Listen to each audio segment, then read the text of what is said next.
பிரேமலு படத்துல என்னதான் ஆதிக்கிட்ட நல்ல வேலை நிறைய பணம் இந்த மாதிரி நிறைய விஷயங்கள் இருந்தாலுமே ரீனுக்கு பிடிச்சது என்னமோ இது எதுவுமே இல்லை சச்சின் தான்.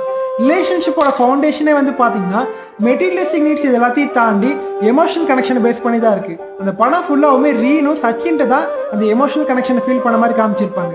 ரீனுக்கு உடம்பு சரியில்லாமல் போனப்ப சச்சின் அவளுக்காக கஷ்டப்பட்டு மருந்து தயாரித்து கொண்டு வந்து கொடுத்த அந்த எஃபர்ட்டும் கேரும் தான் ரீனுக்கு சச்சின் மேலே லவ்வாக கன்வெர்ட் ஆகிறதுக்கான பாயிண்டாக கூட இருக்கு.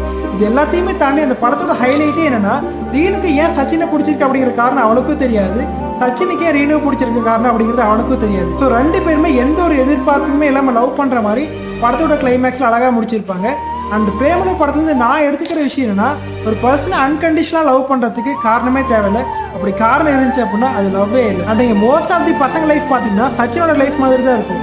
என்ன அந்த படத்தில் சச்சின் ரீனு ஒன்றா சேர்ந்த மாதிரி காமிச்சிருப்பாங்க. நம்மள மாதிரி பசங்களோட லைஃப்ல அதுக்கு சான்ஸே இல்லை.